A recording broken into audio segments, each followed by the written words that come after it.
Esta es la tabla de contenido. Acá vemos la definición. ¿Qué es el tumor visceral de cetona? Bien, como sabemos, este va a ser un tumor testicular que se va a dar origen en las células de cetona que se encuentran dentro de los túbulos seminíferos, los cuales se van a encargar que son cruciales para el desarrollo y la nutrición de los espermatozoides. En esta neoplasia vamos a ver que son pocos diferenciados que tienen una distribución difusa y van a formar estructuras tubulares a lo largo del estrógeno y van a presentar un tejido fibroso o abundante. Como causa tenemos que va a darse debido, exactamente el tumor no va a tener una causa exacta, tenemos que se va a dar debido a la edad, a perros mayores de 8 años, o también puede ser por razas, tal como el collie, va a ser el man, boxer, schnauzer o cocker. Como ustedes habían encontrado, hay mencionado a la genética de la receta. Va a ser el man, el poodle, el boxer, el schnauzer, y también por edad, muchos autores mencionan que es pasando los 8 años en animales, bueno, perros de raza grande, y perros de raza pequeña y mediana son pasando los de 8 o 9 años. También está muy relacionado con lo que es aquí, quiere decir que un testículo no está descendido, sobre todo el lado derecho que está más relacionado, ya que este al estar subido cambios con la temperatura, la presencia de cambios hormonales, hace que haya un cambio a nivel testicular, generando lo que es neoplasia. La forma de presentación tenemos que son leves y la forma de metástasis. En el leve es más frecuente, ya que solamente se dan testículos, pero en cambio metástasis es muy poco frecuente, ya que esta se disemina principalmente por el colon traumático, que puede llegar a ganglios linfáticos y eliminar, y en casos funcionales se disemina hacia otros ganglios. Ahora, en patogenia tenemos lo que había mencionado, que, bueno, no tiene una patogenia como tal, porque va a haber varias formas de poder pasar, pero la que más he encontrado es que tiene una relación más directa a lo que es el cardioquillo, sobre todo como mencionado, el testículo derecho, cuando no desciende completamente. Las células desiguales sufren una transformación neoplásica, pero no una transformación de las células terminales, como he mencionado, ya que este no desciende, cambios como por ejemplo la temperatura, ya que los testículos no deben estar muy calientes, por eso tienen un sistema que hace que se aleje o se pegue el cuerpo a determinada temperatura animal, está expuesto a más carga hormonal y también por el daño visual que se encuentra adentro del abdomen o dentro del cuerpo, genera lo que son esos cambios. Luego, que después, cuando hay una célula neoplásica, ¿qué creen que cambia para generar esa célula neoplásica? Esta van creciendo y esto, tanto en tamaño como número, van a generar niveles más altos de estrógeno e insulina. Esto es lo que ocurre es que bloquean la producción de testosterona, alterando el equilibrio hormonal androgénico. Si va a haber un aumento de los estrógenos, va a haber una disminución de la testosterona, donde se genera un ambiente androgénico, estrogénico crónico, que va a ocurrir con el perro, va a generar lo que es un síndrome para el clásico de terminación, donde el perro va a presentar ginecomastia, que quiere decir que tiene un desarrollo mamario, sino que es un macho, también va a generar lo que es alopecia bilateral, que no tiene prurito, tiene hipoplasia en la médula ósea, atrofia del testículo contralateral, modificación del comportamiento sexual, atracción a otros perros, quiere decir que el perro que tiene se deja encontrar por otros perros, y también algunos autores mencionan que se puede encontrar lo que es el prepucio peculante. En efectos sistémicos, como he mencionado, tiene el hipertestosteronismo crónico que genera la resecación de la médula ósea, que trae como consecuencia anemia, leucopenia y linfocitopenia. Y en la deshidratación, como he mencionado, puede afectar al nivel del cordón espermático y ganglios seminales, y también puede diseminarse hacia otros ganglios cercanos. Como signos clínicos, como dijo mi compañera, podemos ver que va a haber sangre en la orina, va a haber un pene atrófico, van a perder peso, va a haber alopecia en aquella zona, como hiperpigmentación de la piel, y también va a haber hinchazón en uno o ambos testículos, y bueno, agrandamiento de las glándulas mamarias y una atracción de otros machos. En estas imágenes micro y macro, lo que podemos ver acá, en la letra A, en esta imagen podemos ver que esta es la extraída del escroto de un perro mestizo de 5 años que va a corresponder al testículo izquierdo. Y en esta imagen microscópica podemos ver que es el parénquima testicular, donde vamos a ver una proliferación neoplásica de las células poligonales intratubulares que se van a organizar mediante agregados según en las flechas azules. Y en esta figura 2 podemos ver acá el bulto, que es el perro mestizo de 5 años, donde podemos ver esta masa de 15 centímetros en la región inguinal izquierda. Y una ginecomastía, que es el agrandamiento de las glándulas mamarias, y la hiperpigmentación región torácica.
con mi compañera Brenda, y la sala Juliana Monta, le vamos a hablar sobre la cistitis aguda y crónica. En este caso vamos a centrar lo que es la cistitis idiopática felina.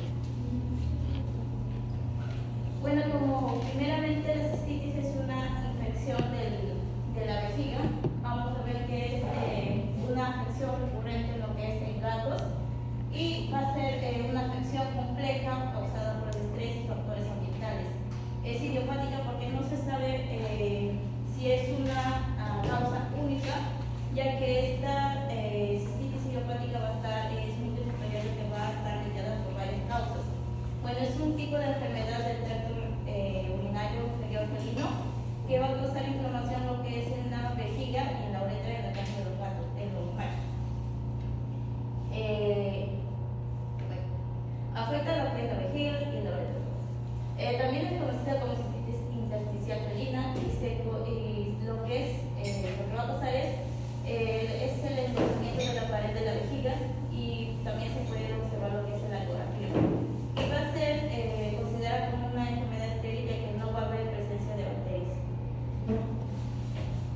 Vamos a ver que tiene dos presentaciones, la aguda y la crónica. En la aguda no va a haber lo que es infecciones y se va a resolver en 5 a 7 días. Y los síntomas más recurrentes va a ser lo que es las focalizaciones, la orina con sangre, lo que es las infecciones frecuentes y como es la poliuria. En el caso crónico vamos a ver que es una condición inflamatoria recurrente que va a estar presente en varias semanas en los gatos. Va a estar presente en lo que es el tracto urinario felino, inferior felino, también sin infección bacteriana o en unos casos sí, y es multiepisodios a lo largo del tiempo. Bueno, vamos a ver que la transmisión de la cistitis idiopática felina no es transmisible ni horizontal ni vertical, y vamos a ver que es causada también por el estrés y lo que es el estrés compartido entre otros gatos. Ya, ahora hablando sobre la patogenia, pues tenemos que los principales afectados van a ser machos con predisposición genética a desarrollar SSI. También van a haber factores desencadenantes, como deberían ser cambios de entorno, ruidos muy fuertes, presencia de otros animales, confinamiento o las casas de arena sucias. O también cambios de la rutina, como mudanzas, etc., ¿no? Estos van a ser percibidos como estímulos ambientales estresantes. Y de 24 a 72 horas después de un evento estresante ya va a producirse esta patogenia, ¿verdad? Primero se van a interpretar estos estímulos como una amenaza y se va a activar el eje hipotálamo hipófisis adrenal y el sistema nervioso simpático. Este va a ser que el hipotálamo secrete la hormona liberadora de hormona adenocorticotropina, que es la CRH, que va a estimular a la hipófisis que enfrentará a la hormona adrenocorticotrópica, que es la ACTH. Esto va a activar la corteza adrenal que va a producir el cortisol y también se va a activar lo que es el locus coeruleus, aumentando así la respuesta del sistema nervioso simpático eferente. Bueno, pues este sistema nervioso simpático va a estimular excesivamente la vejiga, lo que va a hacer que se van a liberar mediadores inflamatorios como sustancia P, histamina y también las prostaglandinas, que van a aumentar la permeabilidad vascular y la vasodilatación, así como también van a estimular las fibras nerviosas y va a haber una hipersensibilidad de los nervios musicales, lo que va a conllevar a una inflamación neurogénica del gluterio, disuria, hematuria y también el tejido musical. Además de esto, pues la vejiga sabemos que está protegida por una capa de glucosaminoamericanos, que son los GAGs, y eso va a impedir el paso de solutos irritantes y también adherencia de algunas bacterias. Sin embargo, en gatos con SIF va a haber una disminución de estos GAGs, lo que va a debilitar la barrera uroterial. Y así consigue sustancias como el calcio o el potasio penetren en el uroterio y estimulan las neuronas sensoriales, lo que va a desencadenar una inflamación local, dolor, disuria y también hematuria. Además, si no se controla el entorno estresante, la inflamación se va a volver crónica y van a haber cambios estructurales en la vejiga como fibrosis, engrosamiento, persistencia de signos clínicos intermitentes o recurrentes y también se va a convertir en una cistitis crónica recurrente en el animal. Siguiente. Ahora, ¿puede ocurrir una obstrucción uretral en gatos con SIF? Pues la respuesta es que sí, ya que va a ser una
invaginaciones del urotelio hacia la lámina propia, lo cual es una afección que se forma por una inflamación recurrente y persistente en lo que es la vejiga, lo cual con lo largo del tiempo puede formar lo que son los quistes. Eso sería.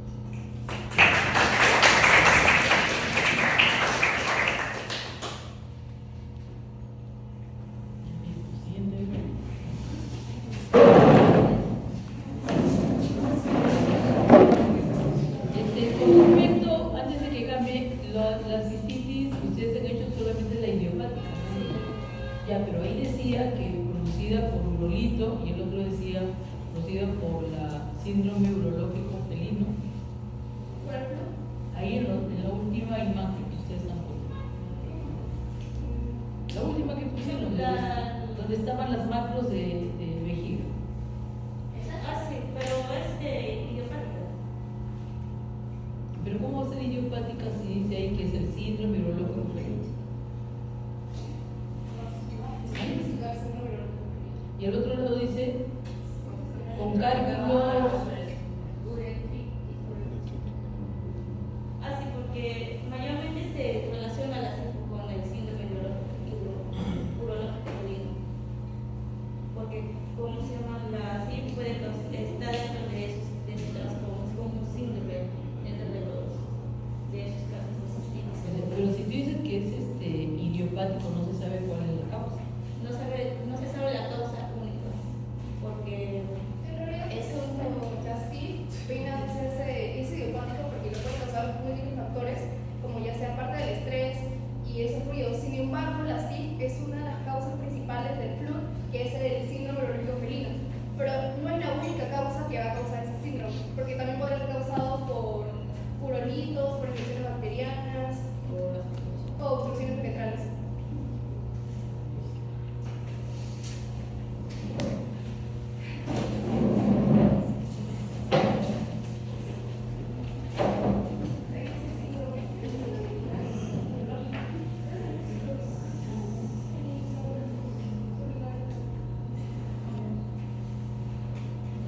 Buenas tardes, compañeros. En nuestro equipo conformado por Cayo Aguilar y Venezuela en Salcedo, vamos a exponer acerca de la cistitis por uraco permeable. La cistitis por uraco permeable, más que nada, pues, es ¿no? lo que es la inflamación de la vejiga debido a la persistencia del uraco permeable, ¿no? Pero esto se va a deber a una anomalía congénita del uraco. ¿Pero qué es el uraco? El uraco va a ser este conducto que comunica tanto el ombligo como la vejiga, pero este tendría que cerrarse u obliterarse momentos antes o después de nacer, ¿no? Más que nada esta anomalía congénita surge debido, pues, tiene bastantes causas, ¿no? La embriológica más que nada va a ser por una falla en la regresión. En cuanto a la infecciosa, va a ser alguna infección umbilical que lleve a que se reabra o a que no cierre de forma completa. El mal manejo neonatal con más que nada pues, la mala higiene. Y con respecto a los animales prematuros, ¿no? Fisiológicamente no va a ser de forma correcta. Tiene tipos, cuando son 4, el primero es el uraco permeable completo, donde el conducto se mantiene abierto, comunicando tanto el exterior como la vejiga, con la vejiga. También está el celuracal, que se mantiene abierto solamente el extremo umbilical, el divertículo uracal, que es que el extremo vesical se mantiene abierto, y el quiste uracal, que es más que nada donde se cierran ambos extremos y se mantiene, pues, se forma un conducto lleno de orina, ¿no? Donde más que nada los únicos propensos a generar cistitis son el uraco permeable completo y el divertículo uracal. Ahora pasando con la protectina, bueno, como explicamos, el uraco permeable básicamente aquí va a haber una comunicación permanente con el ambiente, con la vejiga, debido a que este uraco no se ha obliterado, ya que con el tiempo se debió haber reemplazado con tejido fibroso. Cuando hay comunicación permanente con el ambiente van a poder ingresar bacterias, entre ellas tenemos a la Proteus, a E. coli y ahí Staphylococcus. Una vez que estas bacterias ingresan, mediante sus factores de virulencia como las fibrias que permiten la adherencia del epitelio de la vejiga, la hemolicina que causa necrosis del epitelio, los hiposacáridos que van a estimular la respuesta inmune. También las bacterias como el Proteus van a generar ureasa, que se encarga de que hidroliza la urea y esto va a alcalinizar a la orina. En conjunto, principalmente la hemolicina causando la necrosis y los polisacáridos van a generar la involucración del sistema inmune. Esto va a generar que se van a formar los factores de estrés tumoral alfa, que va a aumentar la permeabilidad muscular, también va a causar una vasodilatación local, y además de la interleucina 1-B, va a causar la reclutación de los leucocitos, principalmente neutrófilos, ya que son bacterias. Y además de esto también va a causar el aumento de la temperatura local, lo que va a generar la cistitis. Con respecto a lo que son los signos clínicos, el signo clínico más común va a ser se va a poder observar donde al momento de orinar el animal va a orinar tanto en este caso por pene, pero también va a salir la orina por el ombligo, ¿no? Y otros pues asociados van a ser la letargia, la fiebre producto de la infección, el animal va a entrar en un estado de depresión, de anorexia y también va a ser capaz de orinar con pus, ¿no? Entre los factores predisponentes para generar el uraco permeable, tenemos a la genética. Especies como el perro, sobre todo las razas Labrador Retriever, Golden Retriever y Beagle, va a tener mayor predisposición genética. Además, también se puede dar en gatos y equinos. También el sistema inmune inmaduro va a favorecer a que las bacterias del ambiente ingresen y causen infección en la vejiga, ya que no van a ser eliminadas. Y luego también la higiene deficiente, ya que un ombligo sucio va a facilitar el ingreso de las bacterias. Esta es una imagen microscópica de un uraco obliterándose. Es por eso que se ve la gran cantidad de tejido fibroso rodeando lo que vendría a ser el uraco. En una infección, más que nada, la luz va a estar completamente dilatado y va a estar lleno de lo que serían tanto bacterias y el reclutamiento de neutrófilos, y rodeando va a haber va a estar en un estado de congestión también. No hemos encontrado una imagen así, pero más que nada hemos visto eso. En los hierros macroscópicos, acá tenemos una vejiga donde podemos observar el engrosamiento de la pared. Aquí también algunas zonas más blanquecinas. Luego tenemos a la mucosa, podemos ver que está bastante congestionada. Además de esto también podemos ver el contenido purulento dentro de esto. Y esto, bueno, según el caso clínico, la perra tenía una cistitis superativa crónica. Esto más que nada también es una imagen, ¿no? Pues ahora se puede ver cómo se ve que orina tanto por el ombligo como por el pene. Y eso es todo. Gracias.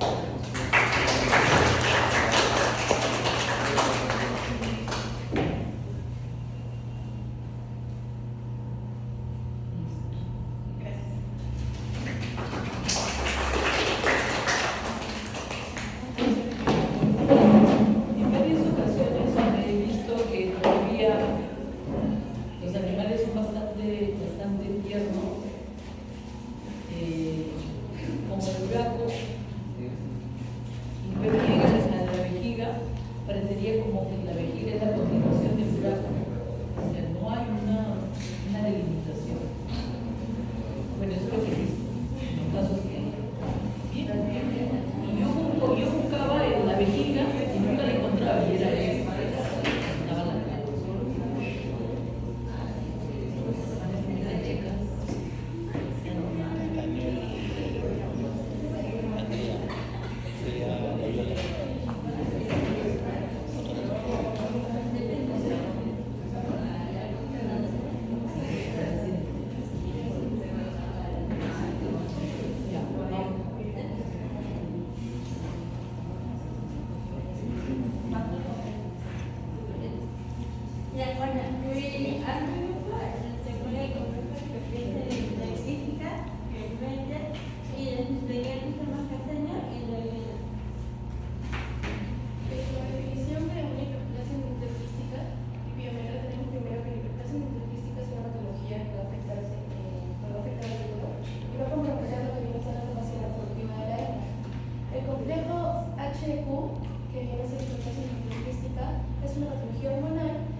en sí también lo que viene a ser la disminución de las infecciones uterinas y la fertilidad del inmunológico.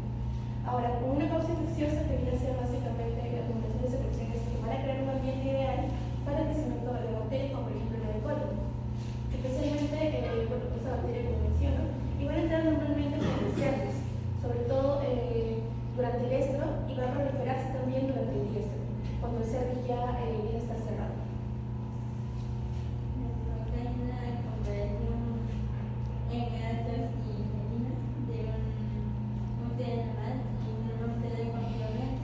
Y acá comenzamos con los tipos de fiamenta, una fiamenta abierta, el cuello uterino está parcialmente abierto, permitiendo el drenaje de contenido por dentro hacia el exterior a través de la vagina. Los signos clínicos principales serían la obvia secreción purulenta o mucopurulenta vulvar, sería la paralicia, la paraligia, de taxa de decaimiento, anorexia facial o hipoalesia, fiebre leve insistente, descuido excesivo de la vulva por la molestia, vómitos ocasionales y deshidratación leve o moderada. Tenemos la fiamenta cerrada, que es con el cuello uterino está completamente cerrado, impide la salida de contenido por dentro hasta el exterior. Y signos clínicos, el principal sería esta ausencia de secreción vulvar externa hacia abajo cabe. También varios han comentado que el olor es bastante repetido, aunque no hay secreción. Y bueno, sigue la taxa intensa y la presión del desarrollo, anorexia total o exceso de alimentos, vómitos frecuentes, paralisis periódica, la fiebre, abdomen distendido y doloroso, y deshidratación, signos de hipoglucemia o shock, taquicardia, encefalina, colapso y signos de peritonitis, cobertura uterina, pero incluso graves. O sea, esta es la más peligrosa porque causa justamente peritonitis táctica cuando el útero se llega a distendir mucho. Pantallas perifonentes o de aguijón. Bueno, comenzamos con la edad. La biometría afecta en una media de 7 años y el gato va a ser de 4 meses a 18 años en perros. En gatos, la media va a ser 5,6 años en un largo de 10 meses a 20 años. Y bueno, la raza es un factor perifonante. Y aquí tenemos Regenta igual de fiebre, que es la raza más perifonante a sufrir fiebre, ya que se encontró una mutación en el gen ABCC4 que codifica una proteína transportadora de beta-ganinas. Y recordando, la beta-ganina se encarga de las plantaciones, refuerza inflamatoria, forma parte del revestimiento del útero y se encarga de expulsar secreciones y células muertas. Entonces, ¿cómo va a afectar esta mutación? Va a haber un fallo de transporte de prostaglandinas, para tanto se van a acumular, hay un desequilibrio hormonal en el útero y esto disminuye la plantación y no hace una debida limpieza del útero, ¿no? Y este ambiente es ideal para las bacterias como la E. coli por la acumulación de secreciones. Les seguiría un tratamiento hormonal. Bueno, normalmente progestágenos y estrógenos que potencian justamente esos receptores de progesterona, causando un tiesto prolongado. Y bueno,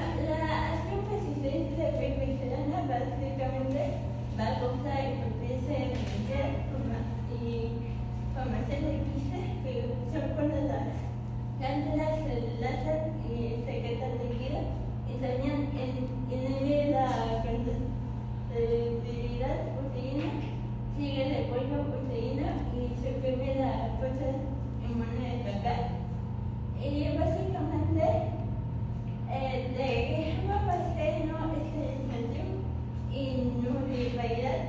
Por eso, en general, cada secreción el endometrio sufre cambios progresivos inducidos por estimulación prolongada de la consistencia o infundada. Y acá tenemos datos epidemiológicos que avalan básicamente los datos de las edades y cuánto se da por cada año, ¿no? Y acá se muestra que la grasa la refiere está más infectada viniendo de Galicia, Atenista y Bolsa y en un estudio fuego encontraron que los gatos de grasa, las más afectadas son los gatos de los bosques de Noruega, en Limana, el grupo beta y los grupos gemelos. Ok, continuando con la patogenia, como ya anteriormente sucede en la fase de diestro, aquí va a ocurrir una primera fase que viene a ser la influencia hormonal cíclica, en la cual el cuerpo lúteo en esta fase va a segregar progesterona y va a tener acción en el útero. Es lo que va a causar el crecimiento del endometrio, va a haber mayor secreción de glucoproteínas, no va a haber una contracción del endometrio y además va a suprimir lo que viene a ser la respuesta inmune local del útero. En una fase 2 va a haber una estimulación repetida de lo que viene a ser la progesterona, no va a haber gestación y eso va a tener una respuesta normal. Esta respuesta normal va a causar que las glándulas sufran hiperplasia y además también formen quistes, que viene a ser lo que viene a ser la quística. El ámbito uterino va a tener secreciones abundantes, va a haber poco movimiento, por lo que va a haber inactividad del endometrio y va a haber una baja defensa inmunológica, por lo cual el útero va a estar vulnerable, pero no va a haber una infección. Ahora, un nuevo ciclo estral en el cual el estro va a ayudar con la apertura del cuello uterino puede ingresar o permitir la entrada de bacterias como por ejemplo el E. coli en este caso, que en una condición normal del útero, esta va a ser eliminada.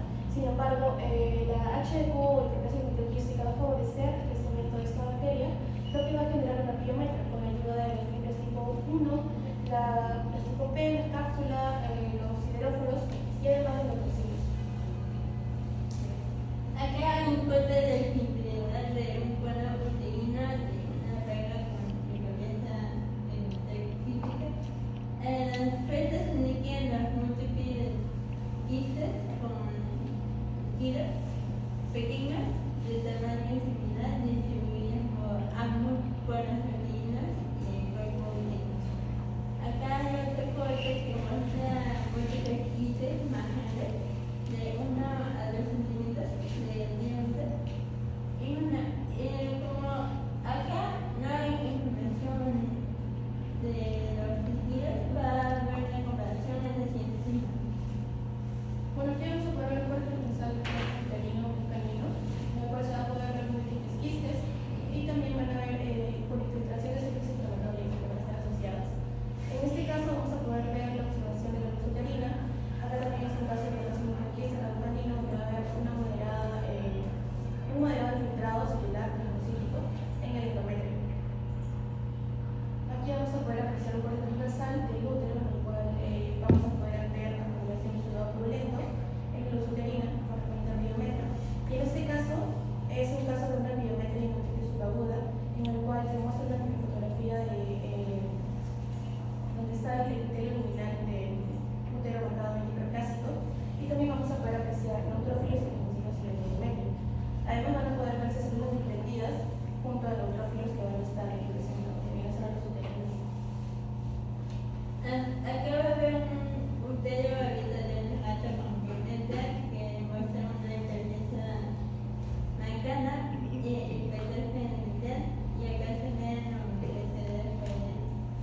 No, se removieron los excedentes foliares y acá se ven los múltiples quistes iniciales pequeños distribuidos uniforme en todo el órgano.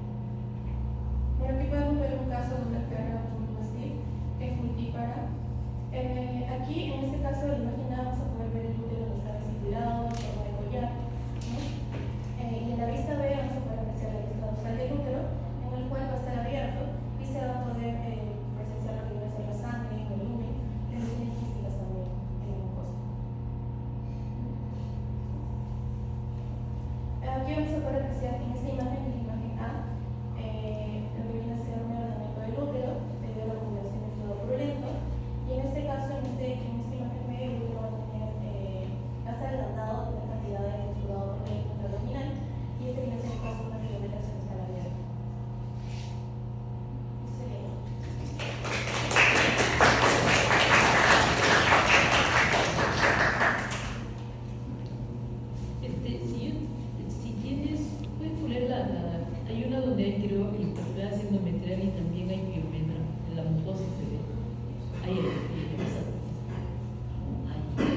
se eliminaron los exudados purulentos y se observan numerosos. Ya, pero ahora sí que se ve el endometrio, se supone que aquí también hay un proceso inflamatorio endometrial, ¿no? Claro, o sea, a eso voy. Entonces, se muestra una mucosa que está hiperémica y en algunos puntos creo que está algo hemorrágico. O sea que además de decir que hay una hiperplasia endometrial quística, también hay una inflamación, que es una endometriosis. Nada más quería aclarar eso, porque si ya hay pus en la luz, se supone que el endometrio ya está comprometido justamente con eso. Hay casos en los cuales, por ejemplo, han hecho la ovarioesterectomía, especialmente la esterectomía, que está lleno de pus, y cuando hemos abierto no hemos encontrado pus, sino hemos encontrado una hiperplasia endometrial quística. Y a veces con líquido o con moco y nada más. Y biometra.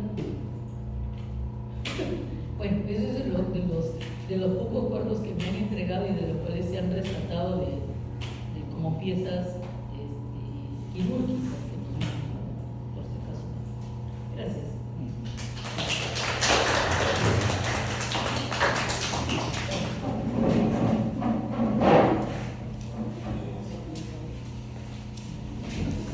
Aquí viene. Endometritis bacteriana.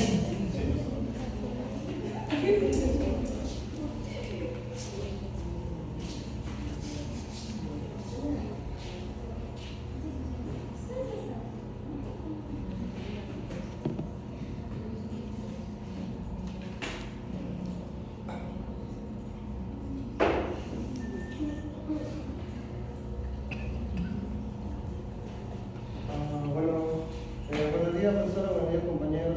El día de hoy vamos a hablar sobre la endometritis bacteriana. Los integrantes son quienes saben, Favorita Valle Ángelo y mi compañero Calderón Montañez. Bueno, para comenzar, ¿qué es la endometritis bacteriana? Esta inflamación causada en el endometrio, la capa mucosa interna del útero, causada por una infección bacteriana, que es una condición frecuente en hembras de varias especies, ya sea yegua, una vaca, una perra, y tiene relevancia clínica porque puede afectar la fertilidad y el rendimiento productivo. Las causas de como bien sabemos, como bien dice, es una inflamación bacteriana causada por bacterias, que pueden ser, estas bacterias pueden ser agentes oportunistas, ya que pueden residir en la vulva, o mejor dicho, en la zona vaginal, como puede ser la E. coli, Streptococcus, Staphylococcus, Proteus, Pseudomonas, entre otros, ¿no? Y esta asciende al útero por diferentes causas, como es la contaminación del tracto genital después del parto, la inseminación artificial mal realizada, la contaminada, parto distóxico, retención de placenta, o también la pérdida de defensa uterina por inmunosupresión o mala inyección uterina. ¿Sí? Bueno, en la forma de presentación lo que tenemos es la aguda y la crónica, ¿no? En el caso de la aguda lo que tenemos son, bueno, en este caso son características macro y micro. En características macro sabemos que es de evolución corta, presenta abundante exudados purulentos, mucopurulento, un útero aumentado de tamaño, coloración rojiza por la congestión, una superficie interna húmeda y brillante, y el cuello uterino está abierto, se evidencia un flujo fluido vaginal, ¿no? Y en características micro tenemos lo que es la inflamación masiva de mucósidos, hemocondriados, una necrosis focal, ulceración, la presencia de hemofis, heridas inflamatorias atrapadas dentro de ella, y lo que también tenemos vaso sanguíneo cuestionado, ¿no? Y en la forma crónica, como bien sabemos, la elevación prolongada, un útero ligeramente aumentado de tamaño, el endometrio de color pálido o moteado ya, la secreción escasa de moco turbio, mucopurulento, pequeñas áreas de fibrosis en la mucosa y pliegues endometriales engrosados. Y bueno, en características micro, predominan linfocitos, células plasmáticas, macrófagos, puede haber hiperplasia epitelial glandular, quistes glandulares, engrosamiento de la lámina propia y presencia de fibrosis. Esto a su vez también en una ya forma crónica puede evolucionar puede infectar lo que puede decir las diferentes capas, como siendo el miométrico y el biométrico, ¿no? ¿Siente? Bueno, respecto a la patología tenemos el siguiente. Como es una endometriosis bacteriana simultánea, vamos a ver que esto empieza por el apareamiento, ¿no? Neumáticos aparece lo que es el volumen del eyaculado cuando se realiza el apareamiento va a intentar ser directamente en el útero, ¿no? Como esta comparación de los bovinos con otras especies, esto tiene una barrera cervical significativa, ¿no? La cual va a hacer que el eyaculado vaya directamente al útero. Pero usualmente las especies tienen hay una limpieza uterina que se hace, ¿no? Mediante las contracciones o que estén inmunes, ¿no? Pero si estas llegan a fallar, un factor puede ser ya, comienza a ser la edad u otros factores lógicos previos, por parte de las contracciones va a hacer que si son débiles y insuficientes, va a hacer que los fluidos queden retenidos por la bacteria, ¿no? Al igual que el sistema inmune, ¿no? Que va a eliminar las bacterias que se encuentran en su ambiente, si esta va a fallar por un sistema por el que está comprometido inmunológicamente, va a fallar y va a hacer que las bacterias persistan, ¿no? Estos factores van a hacer que se vuelva un ambiente hostil en el útero, ¿no? Haciendo que haya una contaminación bacteriana, ¿sí? Luego, pues eso va a haber una infección establecida y luego ocurre un proceso agudo, ¿no? Donde va a haber una baja fertilidad, va a haber una disminución del número de crías y una descarga ocular de tipo seminolenta o multicolorenta. En sí, las bacterias que más colonizan en diferentes especies, ¿no? Pero se ha visto que más se colonizan lo que es la Escherichia coli, el Streptococcus y el Staphylococcus, ¿no? Ya que en bovinos más común es la Mycoplasma. Siguiendo un proceso agudo podemos ver que va a haber una infiltración masiva de polimononucleares que serán los leucocitos, ¿no? Que va a haber una liberación de enzimas proteolíticas, lo cual van a dañar al endometrio, junto con la secreción de prostaglandina, que va a aumentar las contracciones, ¿no? Al aumentar las contracciones son así, a pesar que van a ser insuficientes como tal, va a hacer que aún así retengan las bacterias, ¿no? Haciendo que también cause un edema y confusión endometrial. Varios artículos dicen que si esta persistencia se da en la fase lútea en el anestro, va a debilitar lo que es la respuesta inmune, va a hacer que la cerviz se cierre y la prostaglandina va a suprimir las contracciones, ¿no? Esto va a desembocar en un proceso crónico, ¿no? No puede ocurrir la fibrosis como tal, ¿sí? Donde va a ser un daño repetido que se produce en el endometrio y también va a causar lo que son los quistes endometriales, ¿no? Que también son comunes en las piernas, ¿sí? Esto, a partir del proceso crónico, se puede dar una diseminación a través de la sangre, ¿no? La cual puede ocurrir también septicemia, ¿sí? Lo que puede desencadenar la muerte, ¿sí? Y por tanto, el proceso crónico puede ser como una secuela de una endometritis bacteriana, se puede dar en ampiómetro, ¿no? Esta ampiómetro se caracteriza por tener un útero lleno de pus que fácilmente puede romperse, ¿no? Y cuando este es tan grande que puede llegar hasta romperse, puede ocasionar peritonitis, ¿no? Lo cual puede desencadenar finalmente una muerte. En los factores de riesgo tenemos que los ciclos están repetidos, sin monto, gestación continua, van a ser un factor que se acumula más que todo los estrógenos y otros hormonas que van a predisponer de esto. Al igual que la inseminación artificial que monta con mala higiene, ya que como estamos hablando de un tema bacteriano, si no va a haber una incorrecta higiene, va a desembocar que esto aparezca más común. Al igual que los uniformados humanos, puede ser que debido a que un perrito ya realice una monta reciente, ¿no? Y lo lleve de emergencia veterinaria para poder una inyección para inhibir lo que es para que se evite el embrión. Un sistema inmune bajo, como dije anteriormente, y la detección de restos placentarios o abortos. Y conociendo clínicos tenemos que lo más común son el decaimiento, la letargia, la anorexia leve, la fiebre, los fallos en la concepción y la descarga muscular anormal con secreción mucosa o también mucopurulenta con un olor feo. En las imágenes macroscópicas tenemos las siguientes. Tenemos acá un útero aumentado de tamaño que se queda con una consistencia intensa y zonas petequiales, o zonas cerebrales. Y acá se ve una secreción vaginal purulenta resultado de una pélvica. Acá en la otra imagen que vemos que se da una vista basal de un buen uterino, acá abierto, donde se resaltan el lumen y quistes en la mucosa. Y por esta parte tenemos un encruzamiento marcado del útero. En la zona de tenemos que el endometrio, con infiltros inflamatorios, con infiltros difusos, y también se observa zonas hemorrágicas, ¿no? También se observa la metanfebrina y algunos bacterios. Por esa parte tenemos acá que se observa el endometrio, que es una necrosis y pérdida de interior de superficie, y también un infiltrado inflamatorio en nitrófilos, y también zonas hemorrágicas. Acá también finalmente tenemos esta imagen de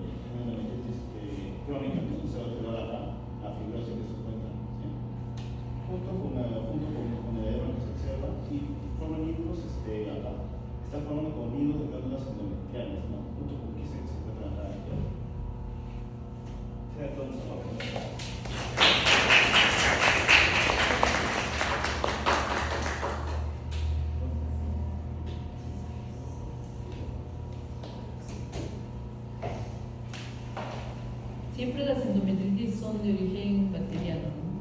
La mayoría, no hay otra. Bueno, he encontrado más que todos, más que todos ellos. ¿Qué todo el código? Como hay una listita de lo más común que están, no sé, pero no debe no solo las. ¿Qué dice ahí? Que no veo nada. ¿Qué dice primero?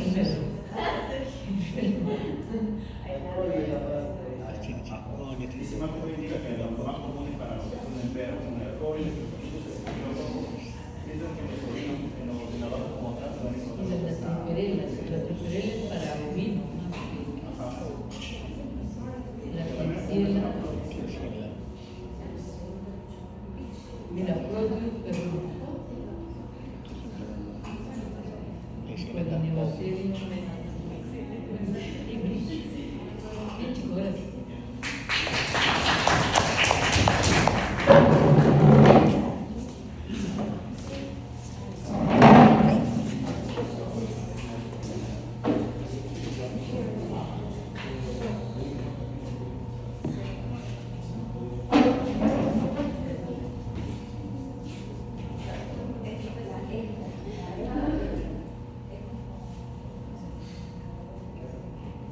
Buenas tardes, profesora. Buenas tardes, compañeros. Hoy vamos a exponer acerca del aborto causado por Brucella abortus, que está conformado por el diagnóstico y la persona que les habla, Shirley. El índice. Bueno, el aborto es causado principalmente por Brucella abortus, que es una de las principales manifestaciones clínicas en la brucelosis bovina. Esta es una enfermedad infectocontagiosa de distribución mundial que afecta principalmente al ganado vacuno, pero también puede transmitirse a humanos y a otras especies como caprino, ovino y a los cerdos. En el ganado vacuno afecta principalmente a lo que es las hembras, causando abortos espontáneos, presión de placenta, infertilidad y disminución de la leche. La causa principal es el Brucella abortus, que es un protobacilo gram negativo, aerobio, no esporulado, no móvil, no encapsulado, que es una bacteria intracelular facultativa que tiene tropismo principalmente por los órganos reproductores. El tipo vamos a tener la forma subclínica donde no se va a ver un signo clínico, los portadores son asintomáticos, es muy común en los varios jóvenes gestantes. La forma aguda, sobre todo en vacas que están desinfectadas, y el signo más frecuente es el aborto espontáneo y la retención de placenta. En la forma crónica solamente se va a dar los que sobreviven a la forma aguda y las bacterias se van a acantonar en tejidos como útero, glándula mamaria y ganglios. Y los signos van a ser infertilidad, sueños irregulares y partos prematuros o también débiles. La transmisión se va a dar horizontal, que es la más común. Vamos a tener la digestión y la voz nasal, que va a ser por la vía de fetos abortados, la genital, que va a ser también la transmisión sexual, la conjuntival, que va a ser el contacto ocular con secreciones contaminadas, la respiratoria por inhalación de aerosoles en ambientes cerrados, y la cutánea, que es a través de heridas o mucosas, pero es muy raro. La transmisión vertical de la madre a la cría, vamos a tener la transplacentaria, lactancia por consumo de leche infectada o el parto, al tener contacto con secreciones vaginales contaminadas. En la transmisión sexual vamos a tener, si el macho está infectado, puede encontrarse en el semen, testículos, vesículas seminales, epidídimos, y por eso se va a transmitir por modo natural o también por inseminación artificial. En la patogenia vamos a tener que la principal y la más común es la digestiva oronasal. Se va a dividir la brucela, las células epiteliales de las mucosas, van a reemplazar la submucosa y van a dar una respuesta inflamatoria aguda, donde van a ser modificadas, pero van a sobrevivir a todo esto y se van a replicar intracelularmente, que esto hace que tengan esa acción facultativa. Después, estas bacterias que han sobrevivido van a ir a los gránulos linfáticos, donde van a tener una bacteremia, el cual, como eran intracelulares, tienen esta característica de ser intracelular facultativo, van a evadir anticuerpos humorales, recibir proteínas lisosomales cationónicas, persistir sin salud afectada, y esta fase va a permitir la colonización secundaria, ¿no? O sea, se va a diseminar a varios tejidos. Y como tiene un tropismo por los órganos reproductores, vamos a atender a la hembra y el macho, que se van a ir al útero, y en el macho testículos, epidídimos, glándulas sexuales y accesorias. ¿Esto por qué? Debido a que va a haber presencia de iritol. Esto es un azúcar que le va a ayudar a que se replique más a la bacteria, y también va a tener altas concentraciones hormonales como testosterona y estrógeno. Entonces, principalmente se va a ir al útero, donde va a infectar a las tropoplastos, que van a seguir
aguas y húmedos, lo que favorece su propagación en la edad y estado productivo, más que todo en las vacas adultas que son multíparas, a partir de 4 partos o más. También tenemos deficiencia y manejo sanitario, esto es por no aislar los animales nuevos ni eliminar los restos fetales, lo cual favorece la propagación de la infección, y la vacunación inadecuada e incompleta, que deja al adulto vulnerable y permite la infección que persista.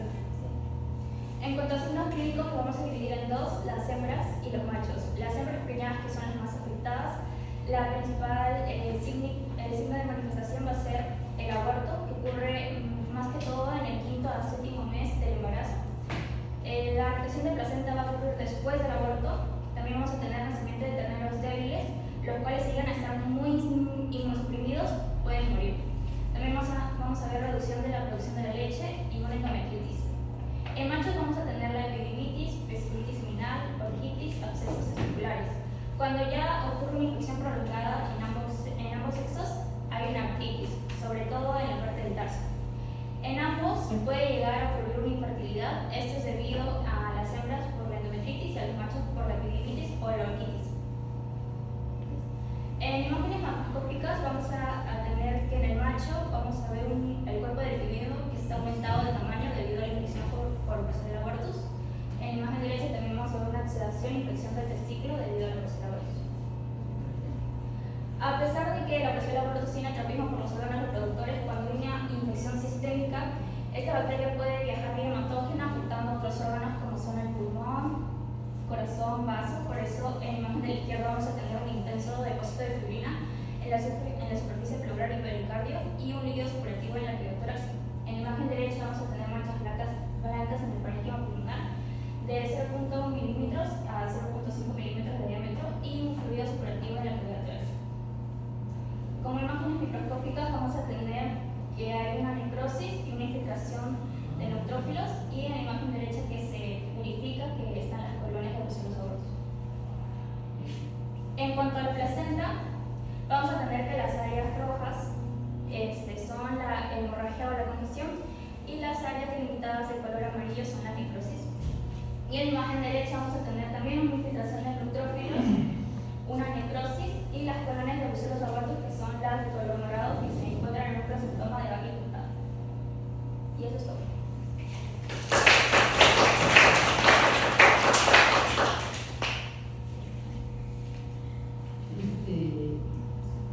¿Es zoonótica? Sí. ¿Cuándo qué? Cuando agarran al ternero que se ha abortado, Bueno, los puntos abortados. ¿La leche? la leche también y por eso espero. ¿Qué vacuna? Sí, contra la tuberculosis en general. ¿A las hembras de los machos? Porque afecta a ambos sexos. A hembras no. Pero la brucela también produce lesiones en hemosfetos. Hepatomegalia, esplenomegalia y neumonía intersticial, y también la fasciitis, la placenta también es dañada. Ya, pero por eso, hay una lesión característica en el cuerpo que cuando se detecta eso, dice eso es brucela.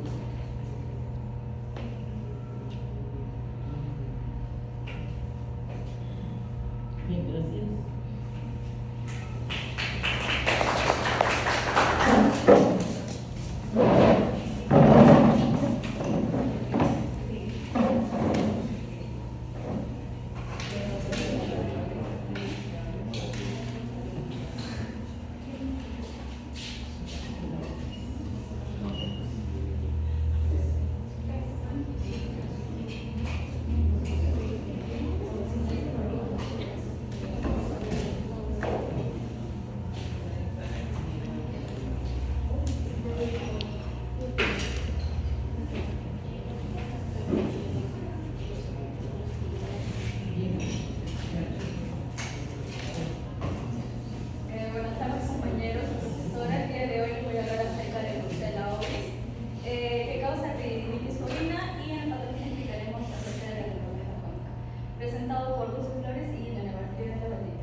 a ovinos y no es zoonótica, que va a provocar una inflamación en el epidídimo, causando también lesiones genitales y en consecuencia también puede provocar infertilidad.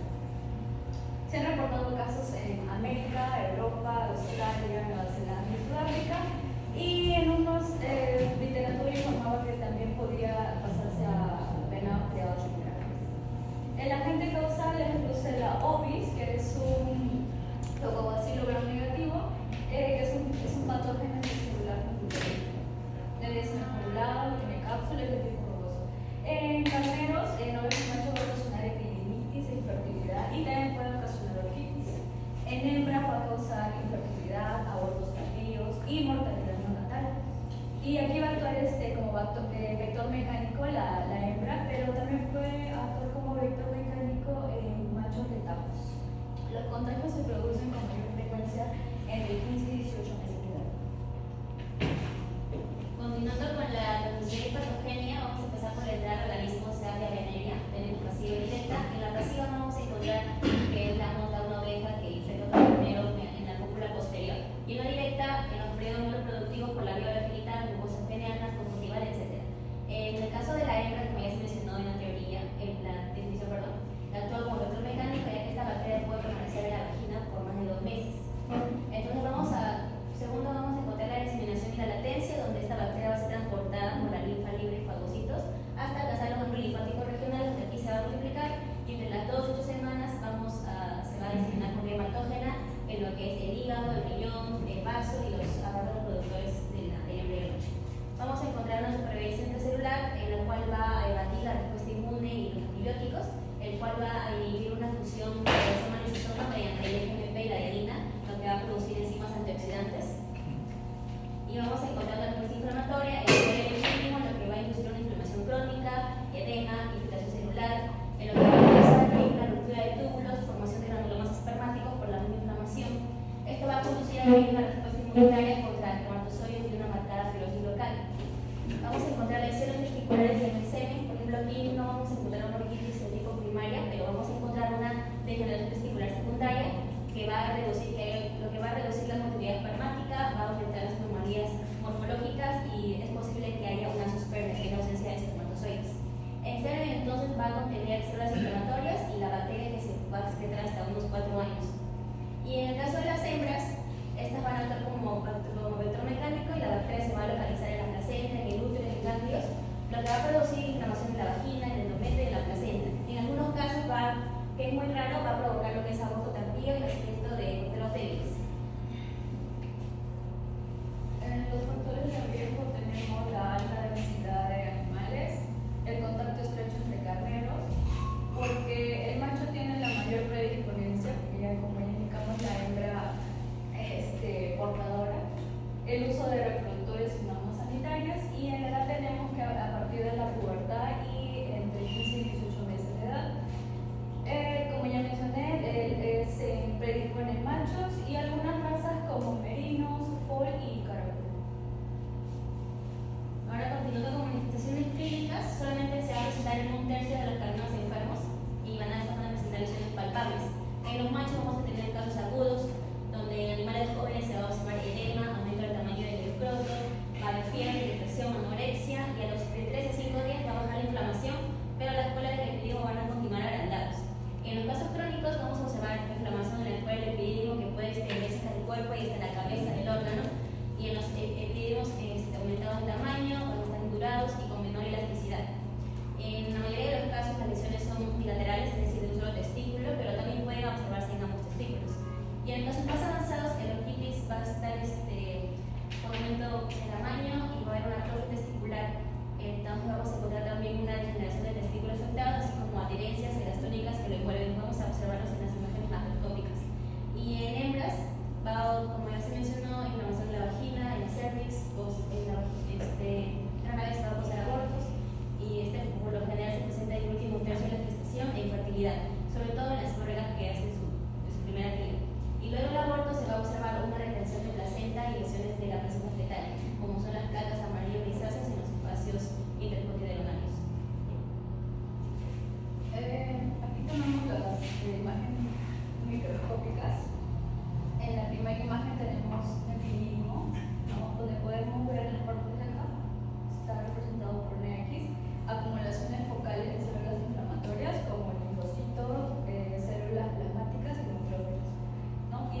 Bueno, si digo que es un granuloma, se supone que tiene que haber células epiteliales, células gigantes multinucleares.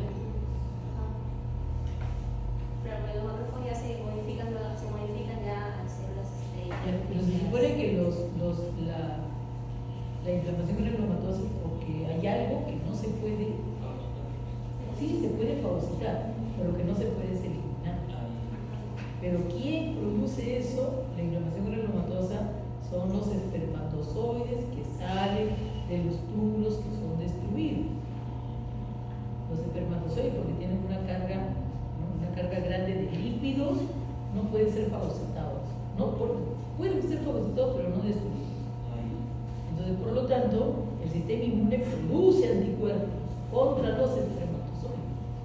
Si el daño es grave, los anticuerpos no van a estar cercanos a la salida de los espermatozoides y los van a destruir. Ahora, los granulomas se forman por eso. Ahí se quedan detenidos y se forman. Y son estructuras duras, ¿no? Medio duritas que se pueden palpar. Pero ¿por qué? Porque se han destruido los túbulos o el epidídimo y han soltado a los espermatozoides. Eso es. Y justamente por eso viene la infertilidad. Bueno, también con ese epidídimo gigantesco que va a poder desarrollar. ¿Hay tiempo para uno más? Sí.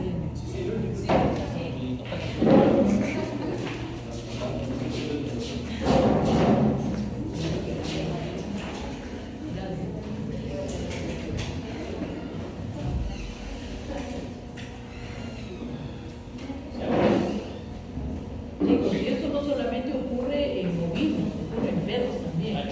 Yo he encontrado un montón de granulomas en los testículos de varios perros. Vamos. Buenas tardes, compañeros. Acabamos con la idea sobre el seminoma. En este caso vamos a tratar un poco de caninos. Ese es nuestro índice. Bueno, para comenzar, el seminoma es un tumor en las células germinales, ¿no? Como podemos ver, también ocurre en ciertas especies como los equinos, ovinos y felinos, ¿no? Pueden ser unilaterales o pueden ser bilaterales a la vez, generalmente ubicados al lado derecho, ¿no? Que son muy comunes. Como podemos ver, uno de los factores predisponentes es la criptorquidia, la vejez, factores genéticos, muy común en los boxers, y bueno, podemos ver también que hay alteraciones, ¿no? Ok, las formas de presentación tenemos los seminomas intratubulares y los seminomas difusos. Los intratubulares se van a generar generalmente en los túbulos omníferos, y bueno, los difusos ya no solamente es en los túbulos, sino que también van a proliferar al parénquima del testículo, ¿no? Como podemos ver, generalmente los difusos son malignos, ¿no? Porque tienen una alta proliferación de células, y los intratubulares, bueno, generalmente son benignos porque se demoran un poco más en la proliferación. Hablando de la patogenia, bueno, comienza todo en las células inodóricas germinales, ¿no? Como mencioné, en criptorquidios, en algunas razas, como el boxer y bueno, la vejez. Esto provoca un daño genético generando mutaciones, ¿no? Esto se debe gracias a los oncogenes como el SECD, el POD4, el NADOT y el SOC17, en los cuales hacen que se prolifere más las células germinales, ¿no? Y bueno, hablamos de la sobreexpresión como el BCL2 y el MCL2 que evitan la apoptosis de las células cancerígenas, ¿no? Las malignas. Y bueno, podemos ver que se dividen en dos, los tubulares y los semíferos, y estos pueden hacer metástasis, ¿no? En los ganglios linfáticos, en el pulmón y en algunos casos en el hígado. Bueno, continuando con los factores de riesgo, ¿no? Los principales factores de riesgo son uno, la parte genética, y dos, el factor de una distinción en el desarrollo testicular en la vida fetal. La edad también es muy predisponente, ¿no? Perritos mayores de 8 a 10 años tienen a tener procesos de tumores genitales. La criptorquidia, como dijimos también, en el caso de cuello unilateral o bilateral, también por las temperaturas altas a nivel del abdomen, hace que se produzca una mala producción de espermatogenesis, todo esto, ¿no? Y también las alteraciones de las células neoplásicas. Por lo cual se dice que en la literatura que mayormente casi 13 veces es más predisponente los tumores seminíferos en el testículo retentivo. También vemos machos castrados, cuando vemos en el campo alguna palpación, formas anormales o si no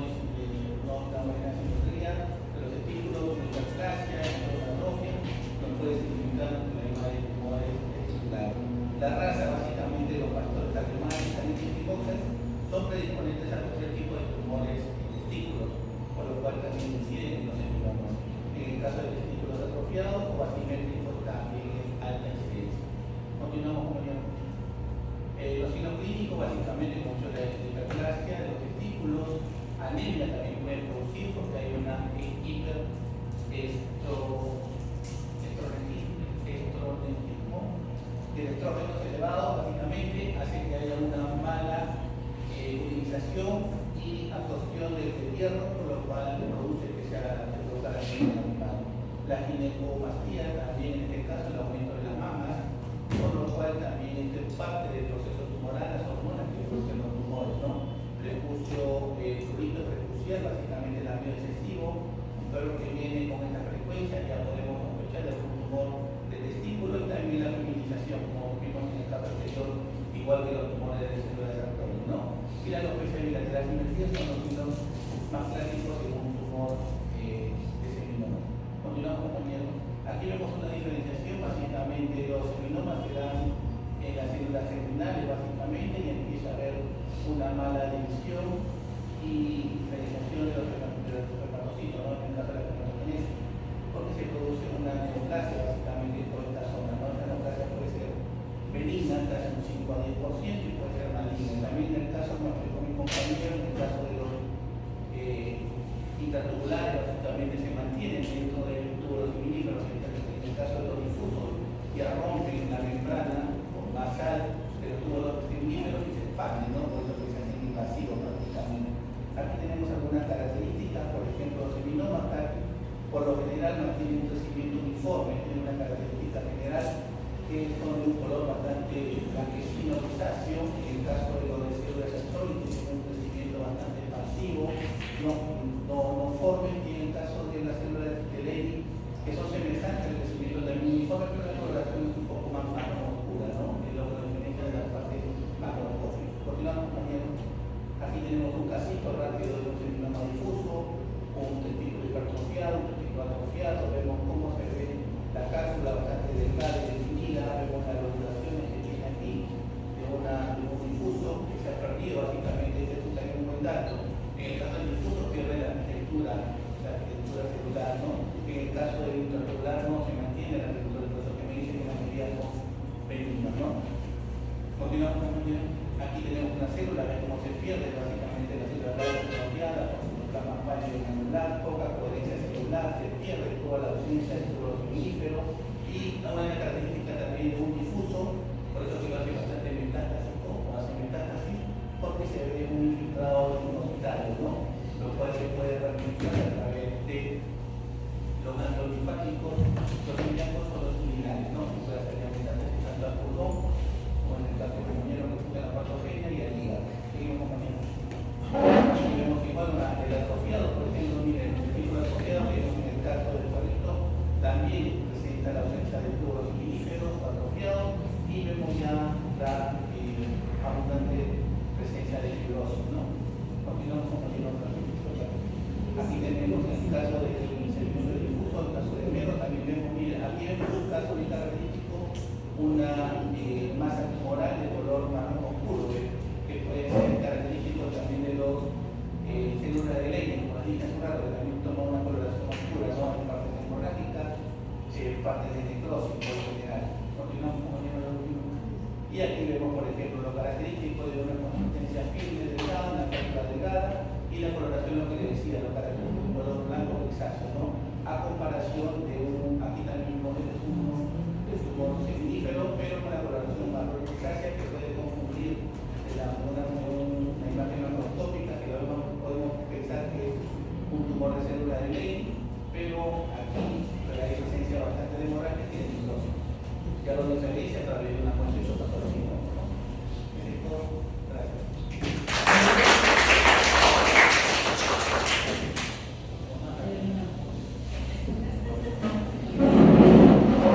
¿Qué es pendiente? ¿Qué es pendiente? Exposiciones de los genitales en la noche a las 8.